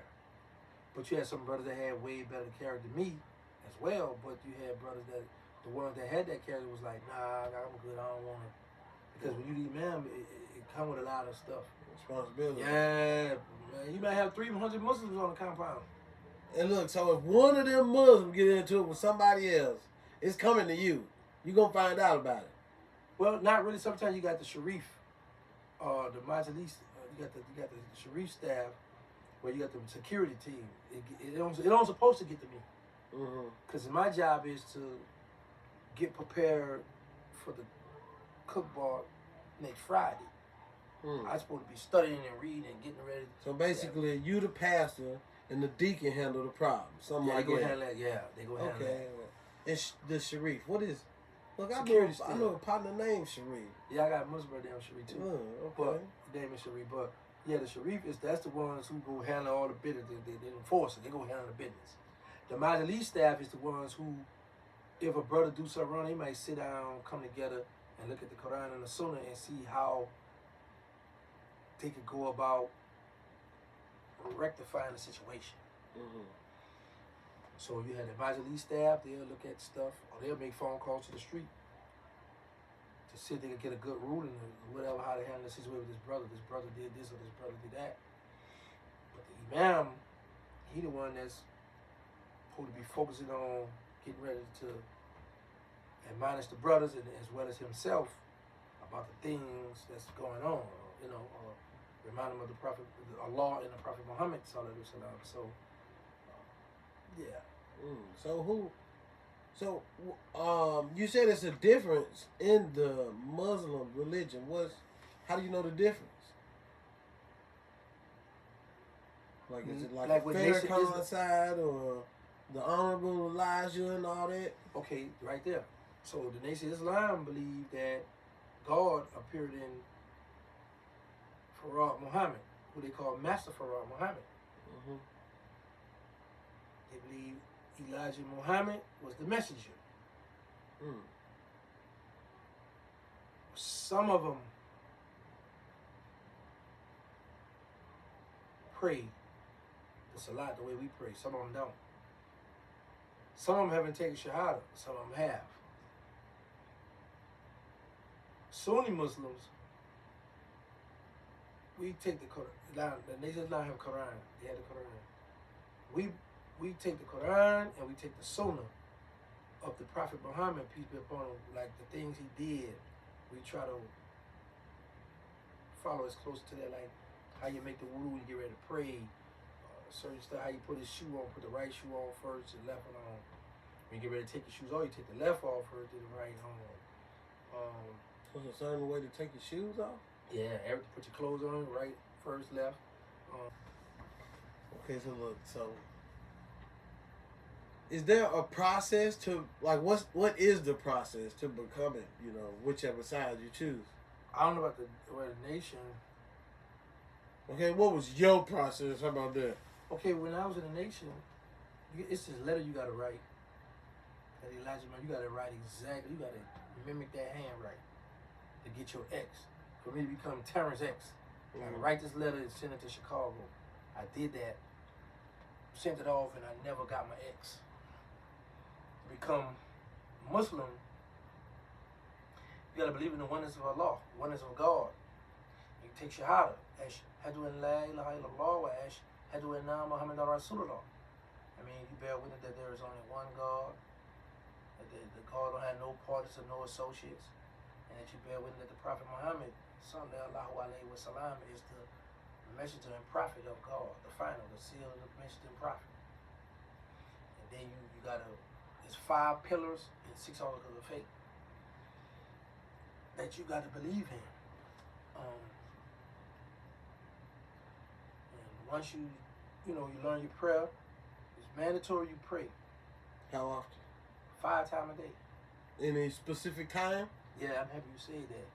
I'm happy you just said that because I need to know. What time it is now? No. What time my prayer come in here in the morning? See, in Dallas it come in at 6:20.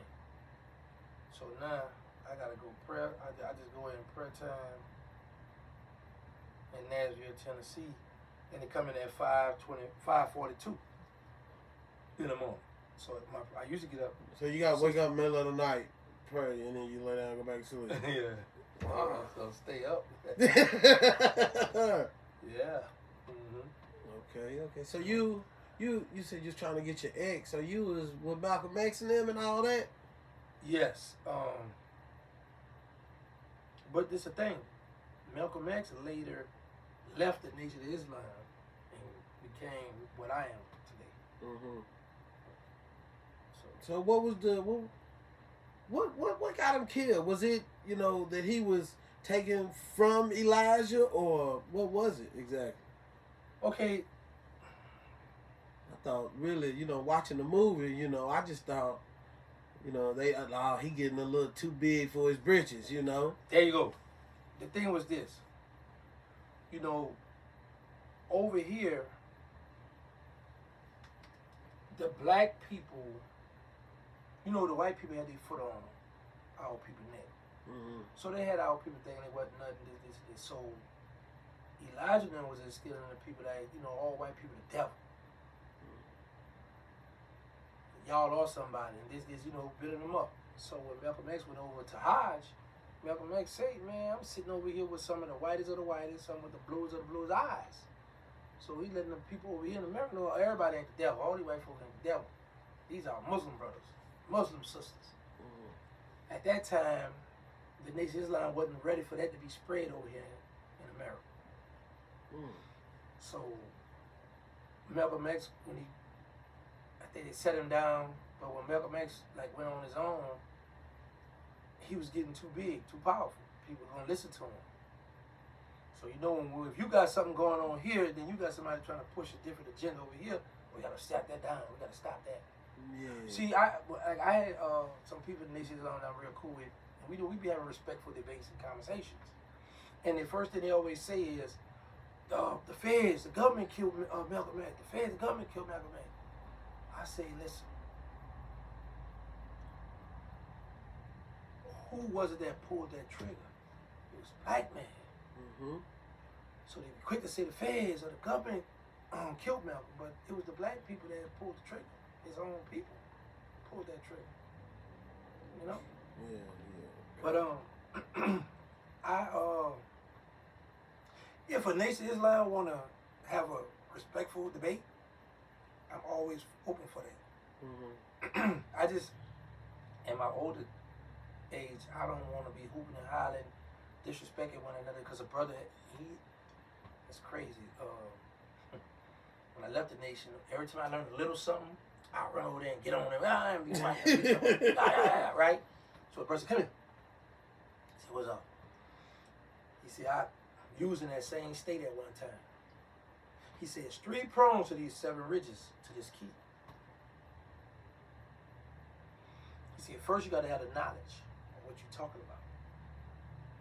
Secondly, you got to give it to him gently.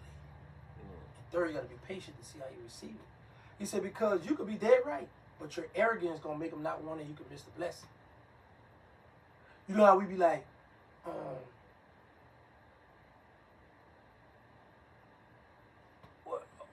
such and such might win the Super Bowl or something. Who won the Super Bowl last year?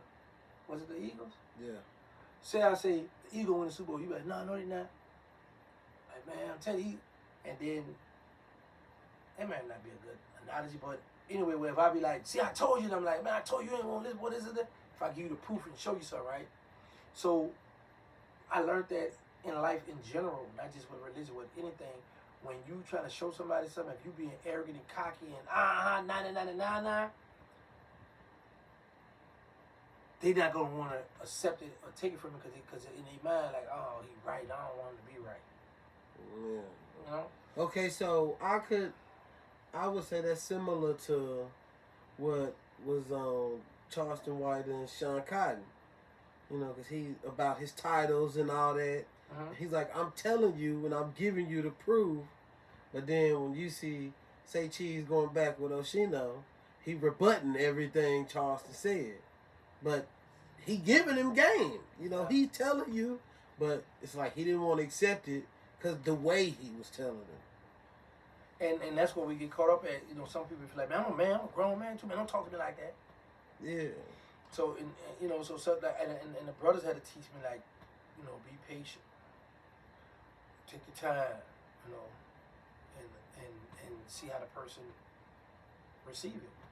Right. So when I learned that, I was like, okay, cool. So from there,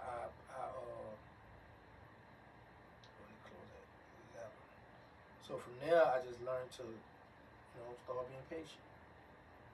Say patience is a virtue. And you know what? Let me tell you what's crazy. Like, I can tell you all day, man, be patient, man. But when it comes to me, I don't have patience.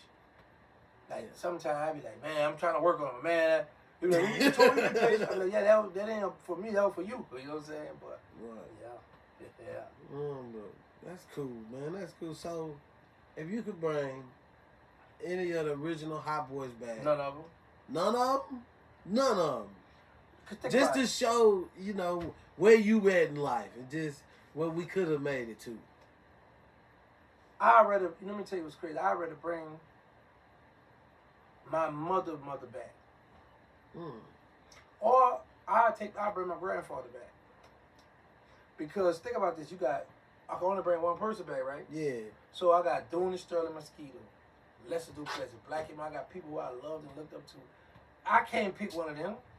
Cause the rest of them, how you left us out? How you ain't, have a bad dream that night. Yeah, so I'm gonna my grandfather.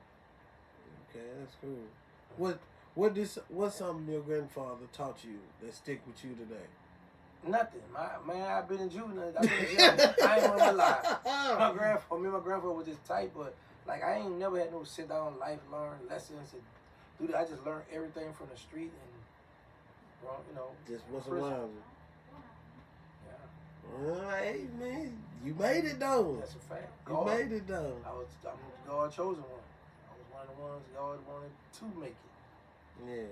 What's what Boo say? Some of us gonna make it. Some of us ain't. That's what he said. You gotta pray, dog. You gotta pray about it. Yeah, but the thing about it is, you see him though. Hey, give me a part, didn't it, man? Hey, please. I'm like, man, they just be talking, but these dudes, they be saying anything. What you say? It just sound good. That sound good. It just sound good. That's a bunch of bull. Cause he talking about you, and then he going to meet the president. Yeah, he trying everything like, he can. Come on, bro, don't do that. But if you don't know, then he can pull one on you. That's why you gotta sometimes be like, oh man, that don't make no sense, huh? Cause bro, that internet is a cruel place, bro. That internet, bro. Yeah. Look, cause I was telling my little cousin, one that just left, about you. He's like, who was that? Who was that? So we're in there watching videos, and I'm showing him. He was like, why Boosie so mad? What that man do with his life? See, the thing be, those guys, like, we all come from the hood, so when you hear stories about people in other cities, other hoods that was stepping, and you rapping about this stuff, so that become your little hood celebrity, your little hood hero. Mm-hmm. So now when you hear something bad after all this killing and drug selling and riding foreign cars, clothes, girls, and now you got a rat label. Oh man, I'm hurt. So he was like a Scorn fan. Yeah, because he was in his feelings. Yeah, he was in his feelings. He was. That's a fact. Well, look, I still think, man, you one of the smartest to do it, man. Man, say, bro. Listen, like I told you people, found the loophole. Man, I took the opportunity. It cost me, the family, but at the end of the day, I'm free. For sure. I built my platform from the ground up. Quickly. I'm making money, bro. Yeah, bro. So, I mean, hey, bro, at the end of the day, man, I'm just happy to be blessed, bro. I just thank God. That's why I constantly pray. And like, it be times I might be like, man, it's YouTube. Like, because YouTube, it fluctuates. It go up and down. Like, you might get some good videos, some of you might get numbers go back and forth. And I be like, man, but then another opportunity come my way for money. Another, I'm like, man. Because like I tell people, I'm not going to sell drugs anymore. So before that devil come to me and say, bro, go pick up that sack right quick, go flip right quick, and then you can put your money over, I'd be like, I get a phone call. Or somebody, he'd be like, how you hit me up? And I'd be like, okay, I'm going down there. So now I'm in this town, I'm about to see any other podcasts I can go by. You know what I'm saying? Hey, man, I tried to do the hoop, man. You feel me? It was like 2 that I be seeing on Facebook that's local. And the one dude, I hit him up. He ain't respond. He ain't even open it, look at it, or nothing. So I go to his YouTube page, and he got videos 2 years ago. He ain't been done nothing. He might have closed that time. So he done gave up on it or something. Yeah. And that's why I told you, I said, man, I tried, you feel me? That's all I can do is try. Exactly, yeah. All you can do is try, bro. I mean, like I say, I'm just happy I got this opportunity. Man, who? You bless me, my brother. We blessing each other, bro. Look. Think about it. Think about this. I got to gas. I got to pay for hotel. So we helping each other. Man, look, and I be trying to book folk, man. You know, you have folks flake on you. And look, you can let them know right here that Cash App go through. That's a fact. Yeah, I said your word. And then the crazy part about it, you sent me everything before I came. Yeah, look, my uncle told me don't do that. Yeah, some people do have. Because you got some people play games like you get half the money or I couldn't make it, bro. One thing about me, nobody would say he ran over my money or he didn't honor his he played games. Ain't nobody gonna be able to say that. And when I told him I did my research, man, he man his word. He stick to it. On business. So I did my part. You did yours. yours. That's a fact.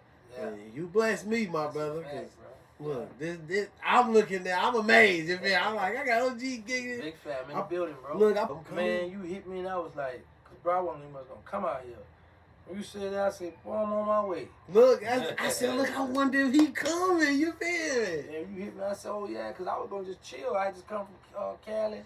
I was gonna just chill and go to NO. Right. Man, when you hit me, I said, oh, I'm on my way.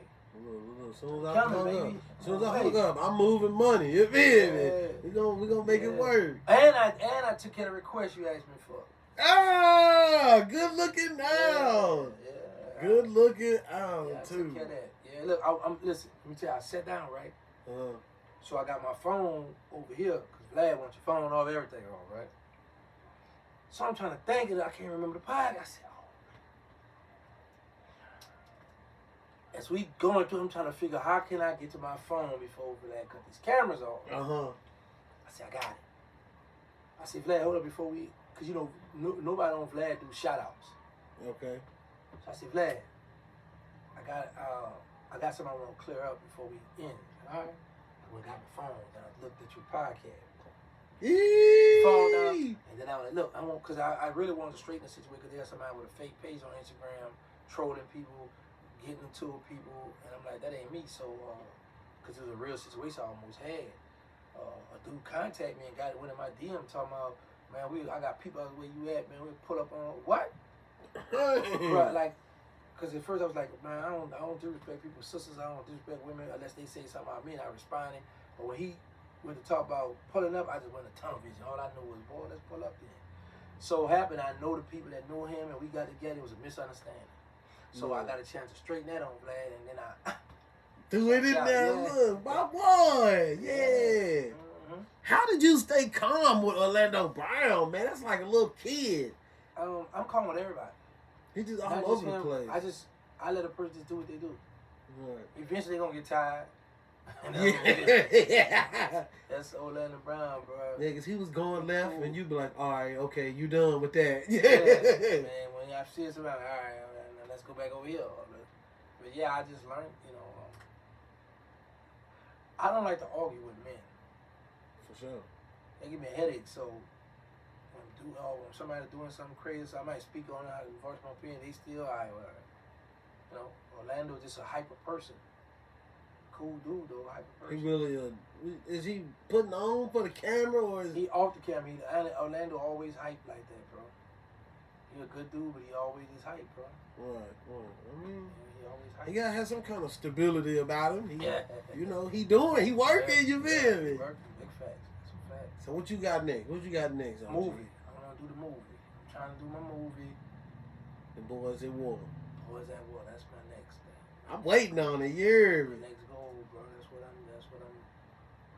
really focusing on. Well, I done looked into it, man. Some movie budgets, pretty low, man. You can make a good little profit from what the research I've done. That's why I'm on it now. I'm attacking it right now as we speak. Okay, look. I'm down. Throw me in there. Yeah. Okay. Look. Okay, who your next big interview? Well, I just did Vlad, so ain't nothing bigger than Vlad. Right. Well, I'm talking about who you interviewing next. Well, I got 607 on. I'm gonna do Out Here, Caldwell, and Charleston White. Okay. I'm going. I plan. I gotta get myself together. I'm gonna drive down to Jacksonville. I want to do interview Queso dad. Okay. I remember something about that. Okay, so then I'm gonna go to Kentucky and go interview Fleece Johnson, the booty walker. Okay, he in Louisville. Yeah, Okay. Go interview. Yeah, so that's what I got. Well, you be rolling, boy. You be rolling, boy. I see you. Yeah.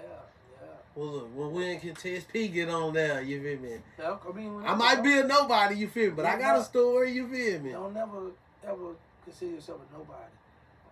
Think about, I'm still shocked and I still tell people I'm not a celebrity.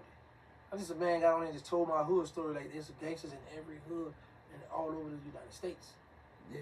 So you a man that got a podcast, you got a voice. Yeah.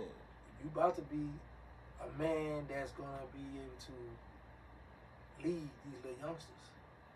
Yeah, I don't know where you're gonna lead them. I don't know if you're gonna lead them man. down a rabbit hole. I don't know if you're gonna lead, you know what I'm saying? But you're a content creator, bro. Yeah. You know what I'm saying? So your voice is about to be heard, man. And then I'm gonna tell you this: when you come to that comedy show tomorrow, make sure you take a picture with Charleston. For sure. Post it. For sure. Yeah. For sure. Yeah. Daddy, you want some water, some juice? You need anything to drink, brother? No, I'm ready to eat. Oh yeah, it's getting about that time too. Yeah. Kool-Aid? I'm fine, baby. Thank you. You feel my daddy? He good. Thank you. Yeah, I like that. That's my future, man. That's my like future, that. man. Yeah, they're gonna take over the podcast after you. Look, I invested. I got one with him. You might not have seen. I got that little channel, but yeah, I got a No, I video support behind everybody. me. They tell you, bro. It be time when I'm at home. I might go on YouTube. If I see people live, I go in their live chat and speak to them and everything. Someone, let's OG that Terrance from here. That's me. Hey, I'm human too now. Yeah, I like to go look at stuff yeah. and support stuff. Yeah. Okay, cool. You still doing real life street stars and all them? No, I haven't done them You see you out in a there. while. But me and Joker, that's my bro. That's He my be on bro. yours. Yeah, I be hearing. Joker, I know yeah, that he helped voice. me out. Yeah, he was supposed to come out here, but he had to do some stuff. His pops passed, so he had to do some stuff. But yeah, that's my bro. I'm sorry to hear that. Shout out Joker, man. Yeah, bro, real talk. Yeah. Okay. What kind of when you and I'm trying to think her name. What she calls her? Yanti. Oh, Yanti. Yeah. man. She look a little Yeah. wild. She got that wildness in her. No, bro. Respectful. That's a lady. Yeah. She just get online and she do what she do, but in person, very respectful. That's a grown woman, bro. Lady, bro. Respectful, man. Good people.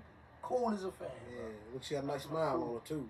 Yeah, bro. I see you I know video. your woman right here, man, in this house, and you still ask about some tears. Hey, Ask you too many questions about another woman, man. Ah, man, don't do me like I ain't that, gonna be man. sleeping in here. You gonna be Hey, glad you came through. You blessed the podcast. big facts. And look, I'm just proud you here. Tomorrow is going up. It's going up, baby. We gonna see Charleston Yeah. White. You going VIP or what you doing? You backstage and all that? Of course, I ain't going unless I already know. Look. Yeah, I'm gonna holler at you in there. I'm gonna make sure I see you. Look. I wouldn't mind going backstage, but I I'm paid for the ticket to go front though. Okay, you know, but I'm gonna make sure I see you in there and make sure you see Charles and everything. Look, for sure, man. We gonna Yeah. be in there. And look, I don't care if you had a podcast in Texas, Louisiana, LA. I'm gonna pull up.